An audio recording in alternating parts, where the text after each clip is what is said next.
1 João, no capítulo 3. Nós vamos ler os versos de 1 a 6. Nos diz assim a palavra: Vede que grande amor nos tem concedido o Pai, a ponto de sermos chamados filhos de Deus. E de fato somos filhos de Deus. Por essa razão, o mundo não nos conhece, porquanto não o conheceu a Ele mesmo. Amados, agora somos filhos de Deus, e ainda não se manifestou o que haveremos de ser. Sabemos que quando Ele se manifestar, seremos semelhantes a Ele, porque haveremos de vê-lo como Ele é. E assim mesmo se purifica todo o que nele tem esta esperança, assim como ele é puro. Todo aquele que pratica o pecado também transgride a lei, porque o pecado é a transgressão da lei. Sabeis também que ele se manifestou para tirar os pecados, e nele não existe pecado. Todo aquele que permanece nele não vive pecando. Todo aquele que vive pecando não o viu nem o conhece. Vamos orar? Senhor amado, a nossa oração agora, Senhor, em primeiro lugar, de gratidão ao Senhor, como reconhecimento da bênção derramada sobre a vida do reverendo Hernandes, da sua família, do seu netinho. Muito obrigado a Deus, porque o Senhor o manteve vivo, e que o Senhor abençoe esta criança, Senhor, a fim de que ela cresça e honre o teu nome, Senhor. Abençoa os seus pais, seus avós, a sua casa. Nós queremos deixar registrado aqui, Senhor, a nossa oração de gratidão. A tua igreja que esteve clamando, orando, intercedendo por ele. E agora temos a alegria de poder voltar e dizer muito obrigado, Senhor, porque a tua bênção chegou, permitindo, Senhor, que ele pudesse estar vivo. Em nome de Jesus, nós oramos também, Senhor, agora, por cada um de nós, a fim de que o Senhor abra a nossa mente e o nosso coração, para que possamos compreender e receber a tua palavra, como de fato ela é, a palavra viva do Deus vivo. Fala ao nosso coração, Senhor. Nós oramos no nome de Jesus. Amém. Queridos irmãos, esse é um texto belíssimo, e é um texto que está dentro de um contexto, escrito por alguém que amava profundamente ao Senhor, e de alguém que, de forma muito clara, demonstra também um amor, um zelo muito grande para com todos aqueles que foram alcançados pela graça de Deus. O apóstolo João, ele está escrevendo não para qualquer pessoa, ele está escrevendo para pessoas específicas. Ele se dirige àquelas pessoas que foram alcançadas pela bendita graça de Deus, por aquelas pessoas que faziam parte do povo de Deus, para aquelas pessoas com quem o Senhor havia estabelecido uma aliança eterna. E o propósito do apóstolo aqui era ajudá-los a viver de uma forma saudável a fé cristã, para que eles pudessem compreender verdadeiramente quem eles eram, a fim de que pudessem se comportar de forma compatível com a condição de que lhes fora dada agora como filhos de Deus. João escreve porque amava aqueles irmãos. João escreve porque sabia que eles estavam correndo um perigo muito grande, o perigo de enfraquecerem na fé, o perigo de titubearem, o perigo de desanimarem, o perigo de serem envolvidos por doutrinas espúrias que roubassem deles todo aquele conteúdo que já lhes havia sido ensinado. Eles se converteram a Cristo. Jesus era o amado das suas almas. Mas haviam falsos mestres naqueles dias que estavam deturpando a natureza e o ministério do próprio Cristo Jesus. E agora João escreve aos seus irmãos, e o objetivo deles era fortalecê-los, era animá-los, era ajudá-los na caminhada. E eu confesso a vocês, de todo o coração, de que, a despeito de todo o tempo vivido na igreja, eu sou um daqueles que tive o grande privilégio de começar a minha vida, assim como o Isaac, começar na igreja, batizado na infância, feito a minha profissão de fé, depois sendo chamado para o ministério pastoral, e já há 41 anos cumprindo essa missão que pelo Senhor me foi dada. Mas confesso aos irmãos que eu me emociono e fico muito feliz quando eu leio textos como esse, que me ajudam a me manter fiel, que me ajudam a me manter animado, que me ajudam a me manter disposto, apesar das limitações que o próprio tempo e a vida impõem a nós, mas é permanecer, por saber que não existe um outro caminho, que não existe uma outra vida que se compare à vida com Cristo, que se compare àquilo que nós já recebemos. Então, para mim, é de grande valia, de grande importância, tudo aquilo que aqui está escrito e tudo aquilo que eu tenho a lhes dizer nesta manhã. Preciso ser chamado a atenção, preciso ser constantemente lembrado por Deus de quem eu sou e daquilo que o Senhor conquistou na cruz para mim. Preciso ser lembrado de que eu não estou sozinho, mas que sirvo a um Deus poderoso que me ama com amor eterno, a despeito das minhas limitações, das minhas falhas, dos meus pecados. Mas eu sirvo um Deus grandioso, maravilhoso, extraordinariamente belo, que me mantém em suas mãos.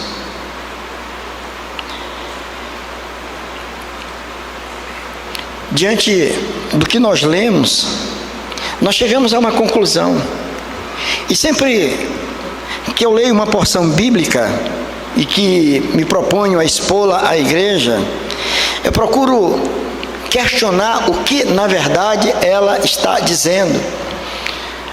Qual é a verdade que aqui salta aos nossos olhos?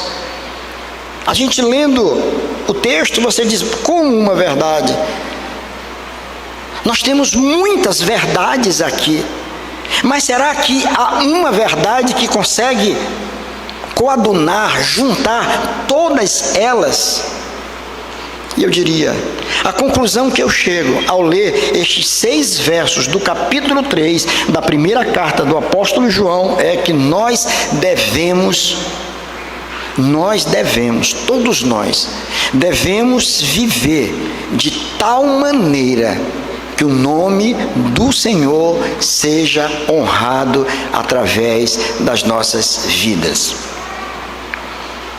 Todos nós devemos viver de tal maneira que o nome do Senhor seja honrado através das nossas vidas, das nossas atitudes, da maneira que nos comportamos no mundo, da maneira com que nós nos relacionamos com as outras pessoas. E muitas, talvez a grande maioria de pessoas que não amam ao Senhor, de pessoas que não servem ao Senhor, e quem sabe até muitas delas que zombam do Senhor.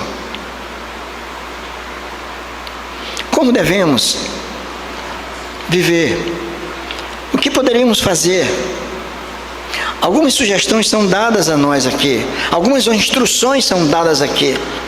Eu chamo a sua atenção, volte os seus olhos para o texto bíblico. Veja como o apóstolo, ele inicia o capítulo 3. Ele inicia dizendo: vede.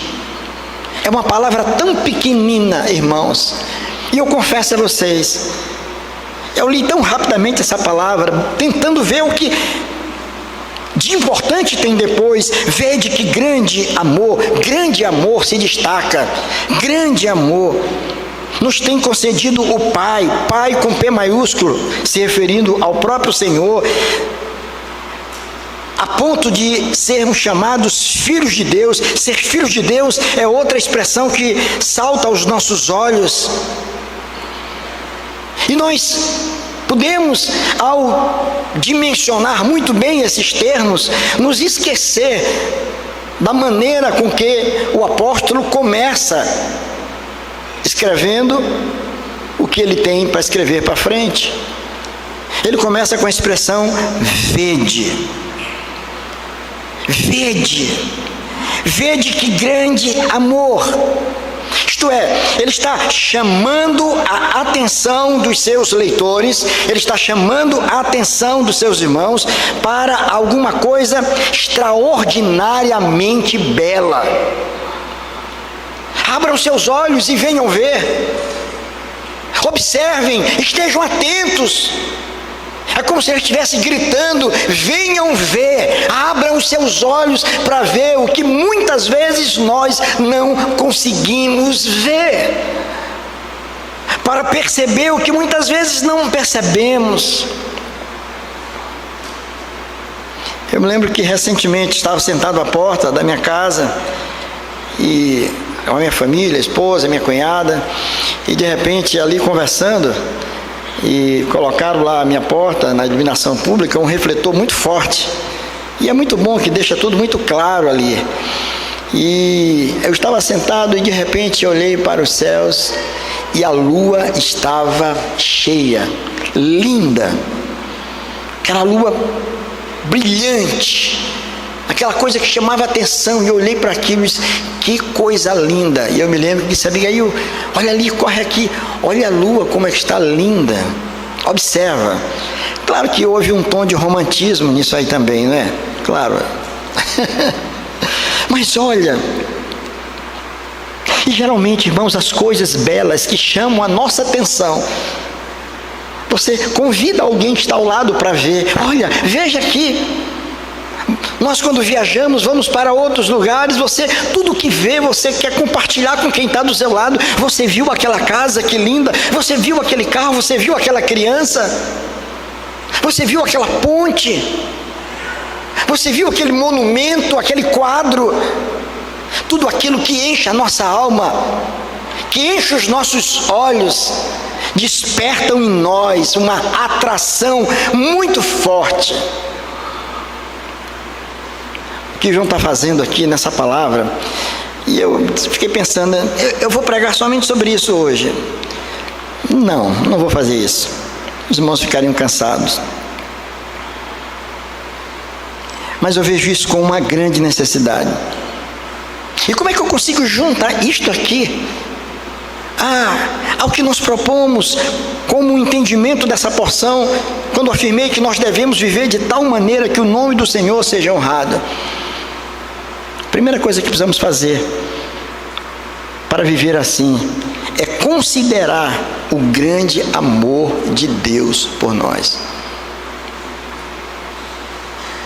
É nos encantar com esse amor.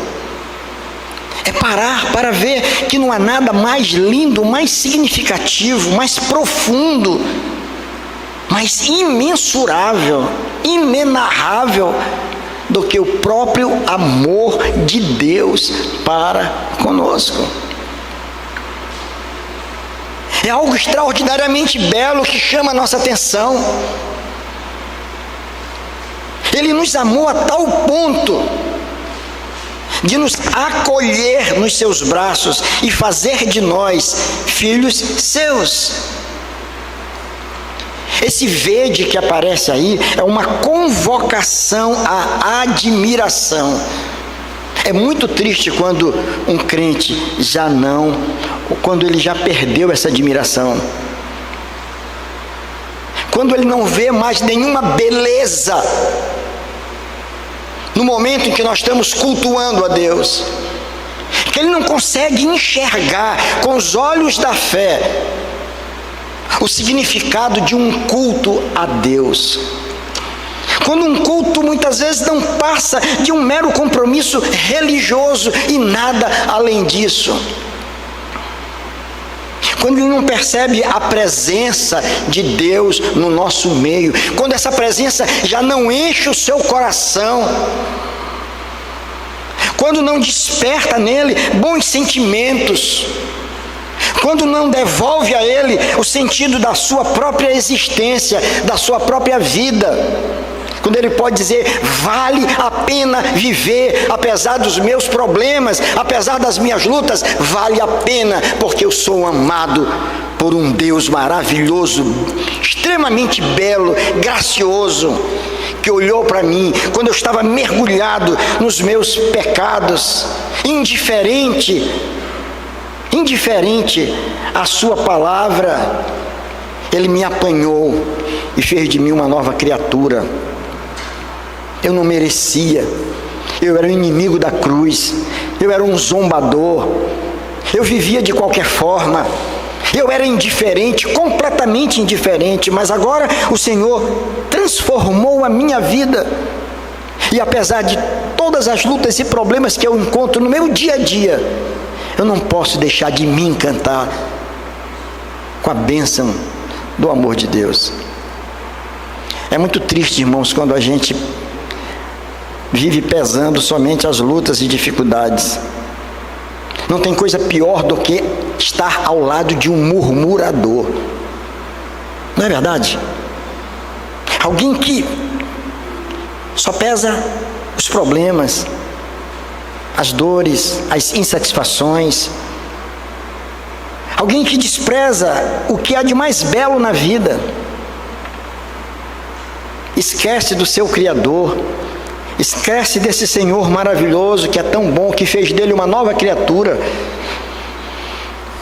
O que João está fazendo aqui é dizendo, olha, não existe uma forma para que possamos viver integralmente a nossa fé, resistir firmemente às adversidades, de caminhar com êxito, sem que os nossos olhos estejam fitos nesse Deus glorioso, maravilhoso, que nos ama e que tem manifestado da sua bondade sobre nós. O amor de Deus, ele se revelou na decisão de nos salvar. É isso que o apóstolo Paulo diz lá em Romanos, no capítulo 5, no verso 8. É o texto que fala sobre a prova do amor de Deus. Deus provou o seu amor para conosco pelo fato de ter enviado Cristo Jesus, o seu Filho unigênito, para morrer na cruz pelos nossos pecados. É a prova do amor. Ele entregou o único Filho, o seu unigênito, para que nós tivéssemos vida e a tivéssemos em abundância. Fomos presenteados, fomos alcançados por uma graça maravilhosa. Como é que nós não vamos estar contemplando essa grande beleza? Porque nos esquecemos disso e deixamos a nossa mente ser tomada por tudo aquilo que nos contraria, que nos aborrece, que nos entristece. Deus continua sendo Deus, a despeito das dificuldades que enfrentamos. Deus continua sendo Deus, não só quando responde as nossas orações conforme aquilo que a gente quer. E eu vou dizer uma coisa para vocês, sem nenhum medo de errar. Eu sei que o coração do reverendo Hernandes está muito feliz porque Deus poupou a vida do seu filho. Mas eu posso afirmar para vocês, ele estaria feliz do mesmo jeito, ele estaria em paz do mesmo jeito, se Deus tivesse levado a vida do seu filho. Estaria. Porque ele sabia o destino dele, qual era. É um homem que não depende das circunstâncias para se dispor para o trabalho, para pregar e para viver integralmente a sua fé. É claro que o desejo era esse, ele está feliz porque a criança está consigo, está com a família.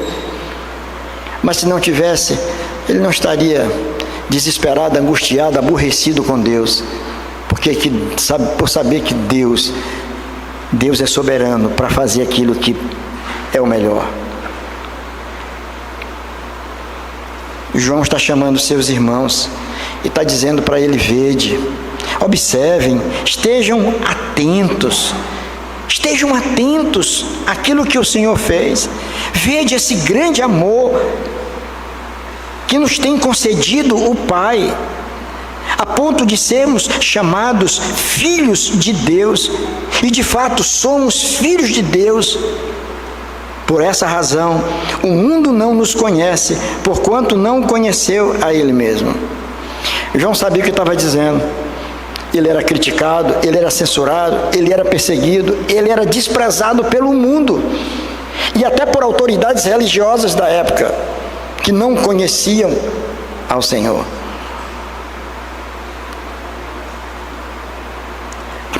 A palavra chega a nós, trazendo para nós uma exortação muito grande,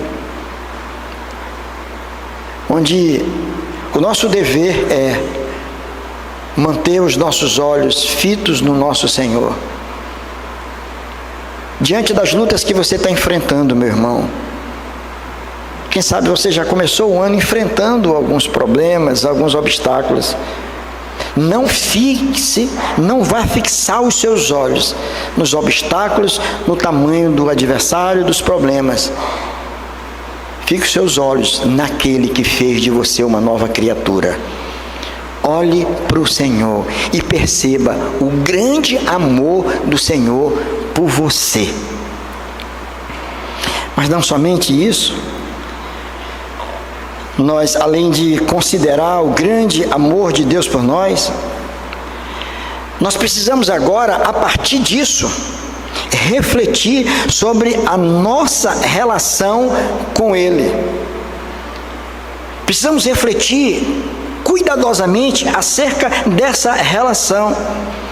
E é isso que diz João ainda no verso 1, e no seguinte ele vai dizer, no verso 1, vede que grande amor nos tem concedido o Pai, a ponto de sermos chamados seus filhos, e não somente a nós.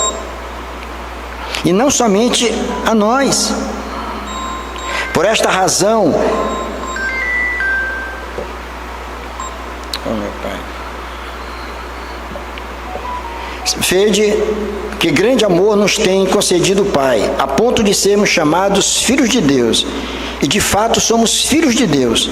Por essa razão o mundo não nos conhece, porquanto não o conheceu a Ele mesmo. Amados, agora somos filhos de Deus, e ainda não se manifestou o que havemos de ser. Sabemos que quando Ele se manifestar, seremos semelhantes a Ele, porque haveremos de vê-lo como Ele é. Vejam bem aqui o princípio, irmãos. Lembra que nós falamos em primeiro lugar, que a primeira atitude nossa deve ser o quê? De considerar o grande amor de Deus. Isso é um ponto. Tudo começa aí. A partir dessa consideração que nós fazemos, nós precisamos refletir sobre a nossa relação com o Senhor. Qual é a relação que nós temos com Deus? A nossa relação com Deus não é de meras criaturas. Nós não somos meras criaturas. Nós fomos transformados em filhos de Deus. Aí você pode perguntar, existe uma diferença nisso? Será que todas as pessoas são filhas de Deus? Há quem pense assim, que todas as pessoas são filhos de Deus, mas não são. Todas as pessoas são criaturas de Deus. Filhos de Deus são aqueles que foram alcançados pela graça de Deus e foram concebidos, foram atraídos e alcançados pela graça do Senhor e transformados em filhos do Senhor. Nós recebemos o poder de sermos feitos filhos de Deus, como diz o apóstolo. E nós precisamos ter em mente que essa relação precisa nos acompanhar, porque é exatamente isso que vai nos distinguir do mundo. O grande problema, irmãos, é que o tempo tem passado de forma tão rápida e muitas vezes nós não percebemos que as nossas atitudes, que a nossa conduta, que a nossa vida se assemelha demais com aqueles que não conhecem o Senhor. Deixamos de reproduzir o caráter do nosso Pai, daquele que nos transformou, daquele que fez de nós novas criaturas. Não nos distinguimos mais do mundo. E com o anseio de sermos aceitos pelo meio em que nós vivemos, nós passamos a negociar aquilo que não era para negociar. De forma muito simples, é quando nós, no meio dos nossos colegas, damos boas gargalhadas naquelas piadas sujas, imundas, que são contadas, e muitas delas envolvendo o nome do próprio Deus.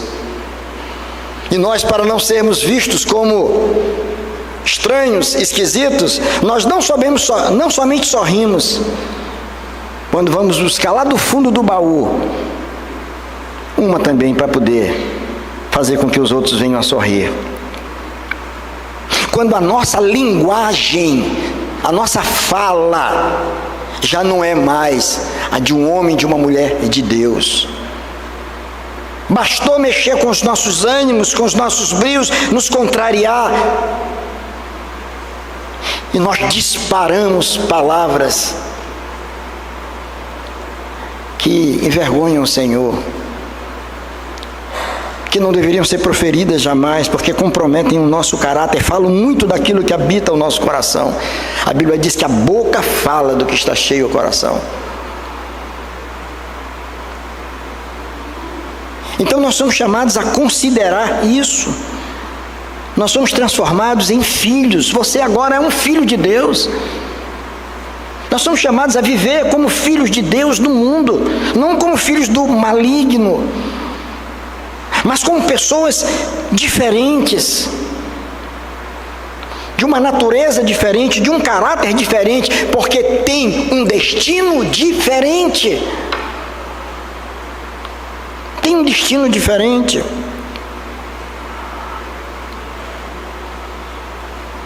Quem são os nossos amigos mais íntimos? Com quem você tem aberto o seu coração? Com quem você conversa quando tem um problema doméstico, quando você não está bem com seu cônjuge? Com quem que você conversa? Quem são os teus conselheiros? Quem são os teus ídolos na vida? Ou você vai dizer como Cazuza disse: os meus ídolos todos morreram de overdose. Que triste um negócio desse. Que triste um negócio desse. Quem são os seus ídolos? Quais são as mentes pensantes que você tem seguido? Quem está determinando as tuas escolhas? Quem está moldando o teu caráter? Quem são os modelos que você escolhe para determinar a forma com que você se veste?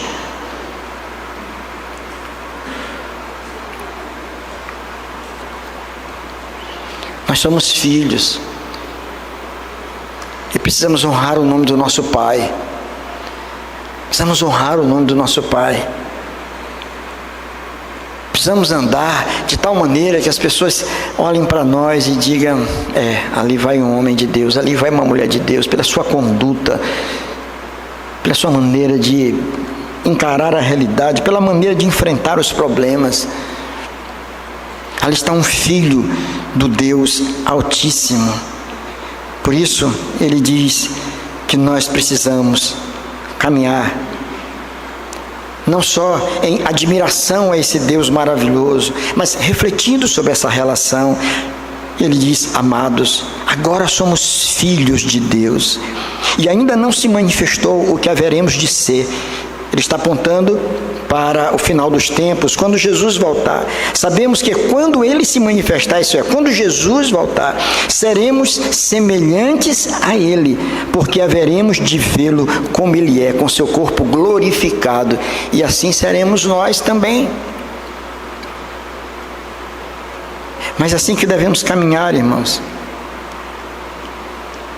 E quando eu estava meditando e pensando nisso aqui, e o Senhor falando ao meu coração, e dizendo: olha para a tua própria vida. Jesus disse: eu vim para servir e não para ser servido. E eu me perguntava: Senhor, eu estou vivendo assim? Eu estou servindo aos meus irmãos? Ou eu estou fazendo do meu ofício uma oportunidade para me sentar no trono e esperar que as pessoas me sirvam? Como eu tenho gasto os meus dias? Nós somos filhos, e ninguém é mais ou menos filho. Todos são iguais. Tem filhos que dão mais trabalho, são desobedientes, mas não deixam de ser filhos. Tem filhos que se parecem com você e você diz: ele se parece comigo, tem até a mesma mania que eu, não só fisicamente, mas tem traços semelhantes. E qual é o pai que não se orgulha, não fica feliz quando vê um filho seguindo o caminho do pai, dizendo: olha, meu filho caminha nessa linha porque aprendeu comigo. Ou quando o filho chega lá na frente e diz: eu me comporto assim porque eu aprendi com meu pai, eu vi no meu pai um exemplo de marido, eu quero ser um marido como meu pai, como tratava a minha mãe, com carinho, com respeito. Eu quero ser um cidadão de bem, como meu pai, como meu avô, como um homem que honrou ao Senhor. Muito mais do que isso, precisamos olhar para o Senhor e dizer: eu quero me parecer com o meu Redentor. Eu quero me parecer. Se eu tiver que levar ofensa para casa, eu vou levar como Ele levou. Eu vou viver como Ele viveu. Eu quero que a natureza do Pai se encontre em mim. Nós somos filhos. João estava dizendo aos seus irmãos: vocês não são amenas criaturas. Vocês são filhos. Estão em processo, claro. Um dia serão como Ele é. Mas são filhos. Não deixam de ser filhos porque erraram. Porque retornam, são restaurados. Somos todos filhos. Aqui não tem filho mais querido do que outro, não. O Senhor não faz seleção de filhos. Esse é mais amado do que aquele. Não, todos nós somos filhos igualmente amados do Senhor. Portanto, nós somos convidados a refletir sobre isso. A começar um novo dia e dizer: Senhor, dai-me a graça de honrar o Teu nome como filho de Deus que eu sou. Não filho de uma geração perdida, de gente que não sabe para onde está indo. Mas me ajude a caminhar como Tu queres que eu caminhe, como filho do Deus Altíssimo. Mas há uma terceira coisa aqui. Nós devemos sim viver de tal maneira que o nome do Senhor seja honrado, não só considerando o seu grande amor por nós, não só refletindo sobre a nossa relação com Ele, mas também lutando para não sermos dominados pelo pecado. Apesar de sermos filhos, de termos sido transformados, mas ainda somos pecadores. Ainda insistimos muitas vezes na prática de coisas que desagradam a Deus. O texto vai dizer assim, no verso 4, ele diz: todo aquele que pratica o pecado também transgride a lei, porque o pecado é a transgressão da lei. Sabeis também que ele se manifestou para tirar os pecados, e nele não existe pecado. Verso 6, todo aquele que permanece nele não vive pecando, todo aquele que vive pecando não o viu nem o conheceu. Então vejo que João termina essa sessão falando sobre aquilo que Cristo veio fazer. Ele veio eliminar o pecado, vencer o pecado. Ele deu a sua vida para que o nosso pecado fosse perdoado, para que a nossa dívida fosse paga. Isso aconteceu quando Jesus morreu na cruz, quando ressuscitou. A nossa dívida foi paga, sem dúvida alguma. Somos filhos de Deus, fomos transformados em filhos e não deixaremos de ser filhos de Deus por conta dos nossos tropeços, erros e pecados. Mas todo homem que quer honrar a Deus, ele vive numa luta permanente contra o pecado. E o que é pecado? Ele diz aqui o que é pecado. É violação da lei, é transgressão da lei, é atropelar a lei, é desconsiderar a lei, é julgá-la sem valores. E olha, ela existe, mas eu não estou nem aí para ela, eu vivo como eu quero. A confissão de fé, ou na confissão de fé de Westminster, nós encontramos lá que pecado é qualquer desejo de inconformidade ou de transgressão da lei de Deus. É qualquer desejo. É qualquer ato que transgrida a lei de Deus, isto é pecado. Pecado no original da palavra, hamartia, significa errar o alvo. Que alvo? Nós fomos criados para a glória de Deus. Tudo que devemos fazer é para a glória de Deus. E o pecado consiste em não fazer isso. O pecado consiste em errar esse alvo, em agir de uma tal maneira que o nome do Senhor não seja honrado. Isso é pecado. O pecado é a consciente busca de autonomia. Consciente busca de autonomia. O desejo de se colocar no lugar do legislador, definindo o que é certo e o que é errado. Eu defino o que é certo e errado. Esse é um desejo do homem do nosso tempo. É viver de tal maneira que os seus desejos sejam satisfeitos. Eu não me submeto a lei nenhuma. Eu sou a lei. Eu defino o que é bom para a minha vida. Eu defino o que é certo e o que é errado. Eu não vou me submeter, como alguns dizem, à lei dos crentes. Por quê? Porque ela é cerceadora de liberdade. Eu não quero viver de uma tal maneira que eu seja impedido de fazer o que eu gosto de fazer. Afinal de contas, eu estou vivo. Eu tenho que curtir a vida. A vida está aí. E por que eu vou me anular? E é assim que muitas vezes o diabo quer que nós compreendamos. Para muita gente, pecado não passa de um erro, de uma falha, de um deslize. Mas deixa eu dizer uma coisa, meu irmão. Pecado é uma grave ofensa contra Deus. Independentemente do tamanho dele, ele é uma ofensa contra Deus. Porque, por isso mesmo, como filhos de Deus, nós precisamos lutar contra o pecado que ainda habita o nosso coração. Porque nós vivemos nesse contexto em que vivemos. Porque o nosso coração é enganoso. Porque o diabo, como diz um determinado autor, um livro que eu li, eu acho que em 1979, Satanás está vivo e ativo no planeta Terra. Ele diz lá neste livro que pintamos muitas vezes um quadro de um capeta, de um ser muito feio, cheio de chifre, com a cara muito feia, com uma lança, um tridente na mão, com um bafo tremendo. E você corre só de ver. Mas a Bíblia diz que Satanás se transforma até em anjo de luz para enganar, para nos seduzir, para nos atrair, para nos afastar do caminho do Senhor. Por isso que nós temos que estar atentos e lutar contra tudo aquilo que nos faz errar o alvo. Tudo aquilo que nos faz errar o alvo. Precisamos ter muito cuidado.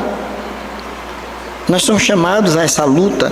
Nós precisamos saber que o pecado é uma ofensa a Deus. E triste do homem que faz isso deliberadamente.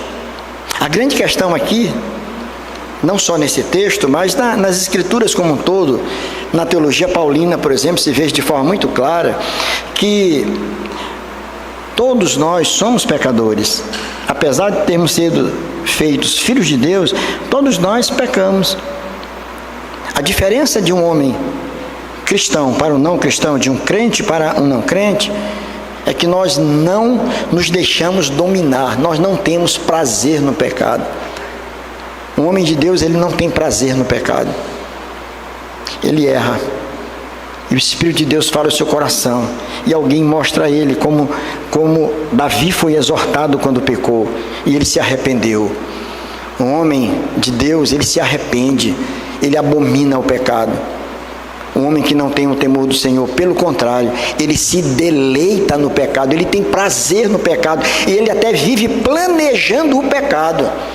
Ele planeja fazer aquilo que ele sabe que não agrada a Deus. Eu sei que não agrada, mas eu vou fazer porque me agrada. Como é que nós podemos honrar a Deus, irmãos, se nós não lutamos em nós contra aquilo que a gente sabe que está errado? É onde você tem que olhar para si mesmo e dizer: olha, eu gosto, eu me sinto bem, mas isso não exalta o meu Deus. Eu sou filho do Deus Altíssimo, eu tenho que ser visto como filho do Deus Altíssimo. Se eu andar nesta companhia, se eu estiver assentado à roda dos escarnecedores, eu estarei dando um mau testemunho. Isso significa dizer que eu tenho que romper com todas as pessoas, fugir e não me relacionar mais com ninguém, não. Mas muito cuidado com relação ao lugar que você frequenta, onde você tem prazer, lugares que poderia ser evitado, para que você não seja confundido com alguém que despreza a Deus. Que Deus nos dê graça, irmãos, que Deus nos ajude, irmãos, para que sejamos bênçãos, para que possamos exaltar o nome do Senhor, que possamos considerar o grande amor de Deus. Deus te amou com amor eterno, você é amado pelo Senhor. Volte os teus olhos para esse Deus, contemple a beleza desse Deus, desse grande amor dele para contigo. Reflita sobre a tua própria condição, veja qual é a tua identidade. Você não é um ser qualquer no mundo, você é um filho do Deus Altíssimo, você foi feito filho de Deus. Portanto, viva para a glória do seu Pai, para a honra desse Pai maravilhoso que te ama, está te conduzindo para a sua presença eterna.